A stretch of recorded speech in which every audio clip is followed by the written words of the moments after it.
sure everything's looking fine. And the battery's almost dead. Okay, now that we got a new battery in. Alright, cool. Really hope this mic's work. What's up, everybody? It's Zach, and I'm back again for another episode of It's So Easy. And this episode, we're going to be taking a look at my first time in the ring. I know last episode was pretty boring because it was just me talking, but this time we're going to have footage. And I'm going to be talking about the first time I get into the ring, the first time I take a bump, the first time I ever tried doing training. We're going to be talking about somebody that really helped me out along my way in my 1 year doing everything I could probably do in the professional wrestling industry in under a year. So let's get to it. It's so easy when everybody's trying to please me, baby. So it's now July of 2017, and I get told by the guy that I just got done talking to on the radio, we'll call him Jake. I didn't really give him a name last time, we'll call him Jake. So Jake tells me, hey, head out a couple counties over, we're having our next event, and we can see about you getting in the ring. And I say, fantastic, sounds like a whole lot of fun. So I drive about an hour and a half out, and I'm in the middle of what seems to be nowhere. And I find where I'm supposed to be. There's a little dingy sign that says Pro Wrestling Tonight. And I go, okay, that's where I'm supposed to go. So I pull up and I see a farmer's market because it's on the county fairgrounds.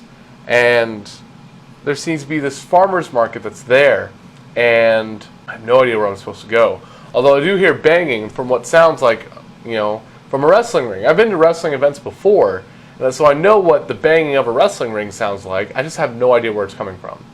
And I search building after building after building. And then eventually I do find it, and it is in a horse barn. So I go, okay, it is what it is. I see people setting up the ring and stuff, but I don't see Jake. Jake said he would be there. I don't see Jake. This guy walks up to me. He looks older, and he goes, hey, who are you here to see? I say, I'm here to see Jake. And he goes, okay, I don't really know Jake. And I said, well, I'm supposed to talk with, the head of this wrestling promotion. And he said, well, there's actually 2 wrestling promotions here tonight. And I say, all right, things are getting really confusing. So who am I going to be talking to? Am I supposed to be talking to you, or am I supposed to be talking to somebody else? And he says, oh, you're going to be wanting to talk to Peter. Peter is the head of the other wrestling organization that was there that night. Peter, I came to find out that Peter was the son of a wrestling Hall of Famer. Now, I don't know if that's true or not, because I never got any real confirmation, but after doing some research, I did find video of him and what was said to be his dad. Eventually, I found it on YouTube, and I would assume that they are, that was about as good as evidence as I was going to get, is that they were together during an interview. Anyway, I was told to wait, and I was eventually going to be able to talk with somebody. Because I was getting texts from Jake saying, hey, I got stuck in traffic, I'm on my way though. So I sit for a little bit, and this, I interact with a few people, nothing crazy, just like, oh, hey, who are you here to see? Oh, gotcha, my name's this, my name's that. And I'm just trying to keep to myself. Eventually Jake pulls up, and he goes, hey, let's go find Peter. And I go, okay, so we are talking to Peter. So eventually we find Peter. Peter's, an older gentleman, and he goes, hey, this is Zach. This is the guy I was telling you about. He wants to get into the ring. And he looks at me and goes, he looks like somebody who could get into the ring. I'm okay with that. What were you wanting to do? And I said, whatever you want me to do. I was told by Jake that I'd be able to get into the ring tonight. He goes, all right. Let me show you some guy. So he introduces me to somebody who really ended up helping me out through my career, just by teaching me, showing me the ropes, literally and metaphorically. A man by the name of Pogo. Pogo has been wrestling in the Midwest Independents for a long time at this point, and he was one of the nicest guys. He opened up, and to this day he is still kind as can be to me. So Pogo, if and when you're watching this, I just want to say thank you. You really helped me out through my year in pro wrestling. Peter looks at Pogo and says, hey, Zach wants to get into the ring tonight. Figure something out that he can do, and, we'll leave it at that. So Pogo looks at me, looks me up and down, and says, okay, we have this, then here's what we're going to do. You heckle me through my match, and I will, I'll say, hey, get in the ring, get in the ring. If you think you're so tough, get in the ring. And so you get in the ring, I'll grab you, and I'll go to punch you, and then you give me a low blow, and you go about your business. Now this is where I started making my mistakes as somebody who just asked way too many questions and asked for too much food on his plate. I said, now that sounds great and all, but I was told that I'd be able to take a bump. And Pogo looks at me and goes, boy, you ain't trained. And I said, well, I was told I could be trained for this thing. And he said, who told you that? And I said, Jake over there. And he goes, you know what, fine. You want to get in the ring, you want to learn how to take a bump, then I'll teach you how to take a bump. So we go into the ring. First thing he says to me is, he says, stand in the middle of the ring. This center area of the ring, this is going to be the easiest place for you to take your bump. This is where everybody wants to take their bump. It's the softest part of the ring. That's where all that compression goes. And he starts going into sort of like this math sort of area, because he's trying to explain to me, as someone who's never taken a bump before, to try and do this so I don't hurt myself. So he explains to me that the way that I would want to take a bump is, as I'm taking a bump, I need to have my shoulders, my upper back, my lower back, my elbows, my hands, and my feet all hit the floor at the same time. And it sounds really weird. And he was explaining to me how it spreads out the pressure. And that made some sense to me. So I say, okay, I get it. And he looks at me and goes, all right, if you get it so well, then take a bump.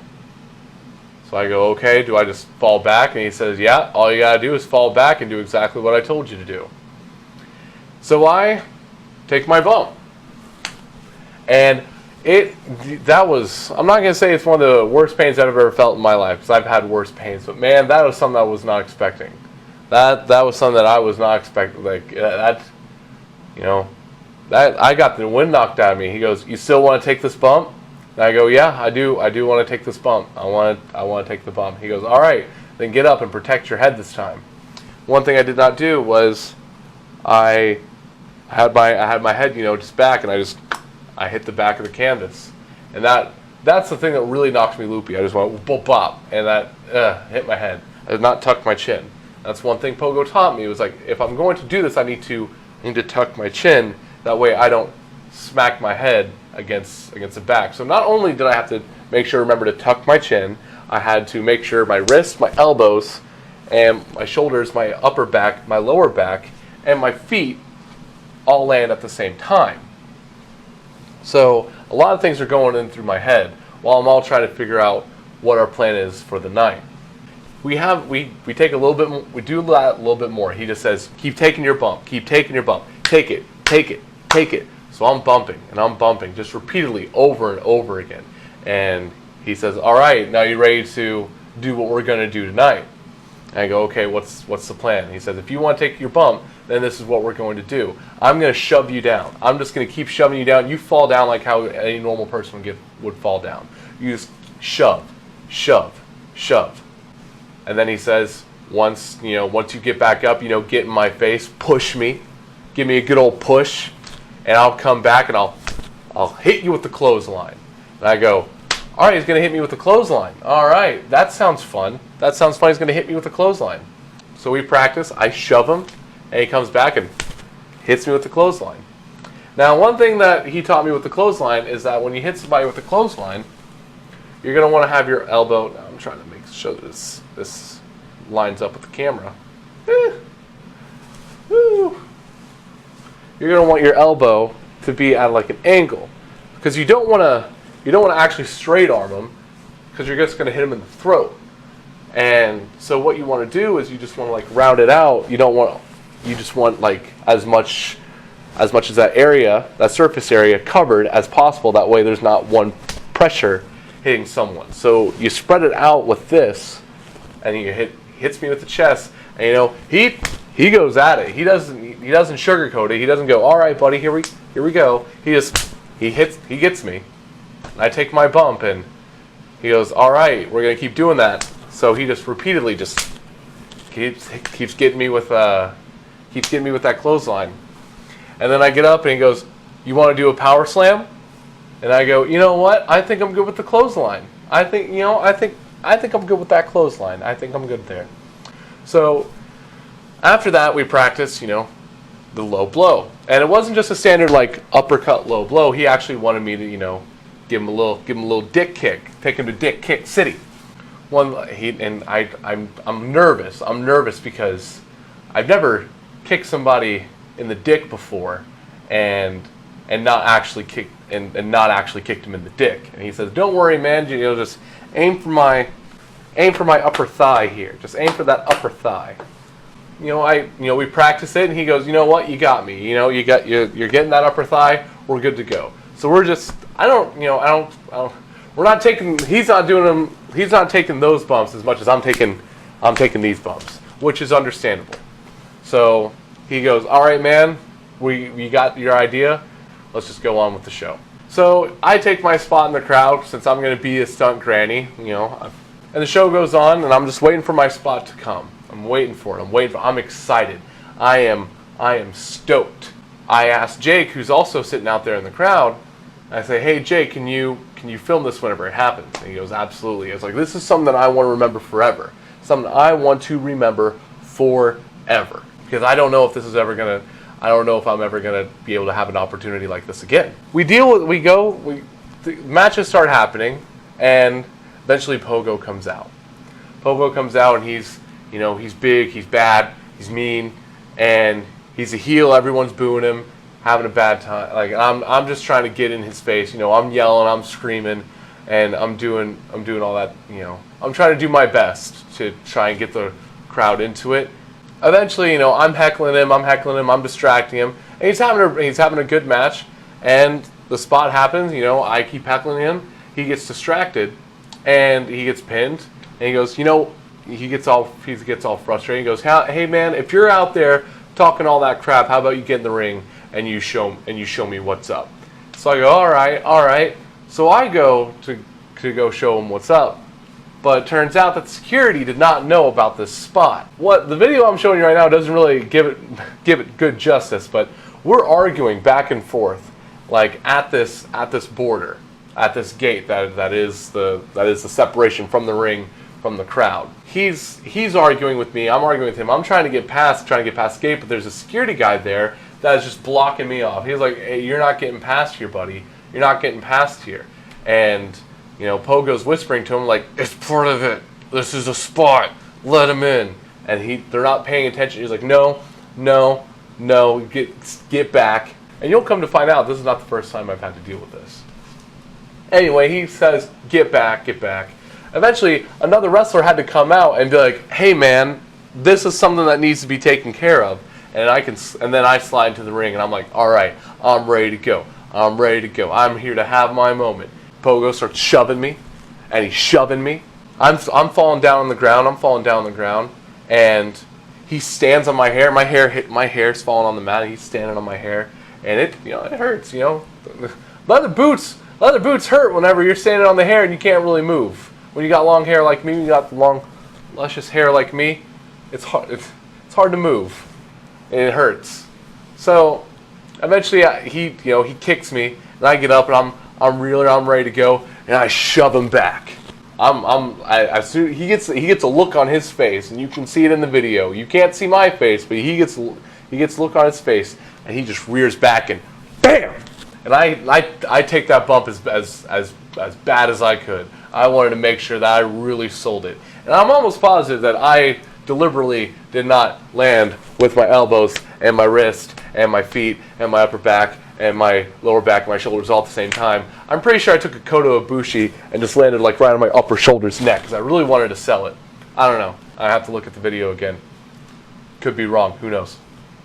I take that bump and he's about to leave, and I stand up and I'm trying to, show myself a little groggy. I really did take a hit, and I go, hey man, you fat piece of crap, you. And he goes like, fat. He's like, yeah, Tubby, you freaking Teletubby. I'll get you. And he comes back about to give me another one, and I give him the low blow, and I roll out of the ring, and I just go, I'm so excited. It is one of the most powerful moments of my life. It's something that anyone else would remember really about a wrestling show, but I had one of the best moments ever, and I was so excited, and I was like, woo, woo, and I too sweeted the camera because I'm a freaking Bullet Club mark, and it was just, I had one of the funnest times in my life, and it's a moment I will never forget. So after all that, I went back. I was able to talk to Pogo, and I said, thank you, man. I really do appreciate it. This was one of the best moments of my life, and I can I get a picture with you, because I don't know if I'll ever be able to do this again. He goes, yeah, man, yeah. Put me in a headlock, man. Put me in a headlock. So I go to put him in a headlock for a picture. We get our picture taken. I am so excited. I'm actually putting him in a headlock. And he goes, hey, man, don't shoot on me. This is work. Just take the picture. And I'm like, oh, yeah, sorry. I was just so excited. And I was able to meet a bunch of other wrestlers, and it was one of the most eye-opening experiences, because I've never been on that side of the gate before. It was, even if it was a small show, I never was able to get on that side of the gate, and it was one of the most fun moments I've ever had. Later on the night, I talk with Jake and I talk with Peter, and I go, hey, that was a whole lot of fun. I'd love to do it again.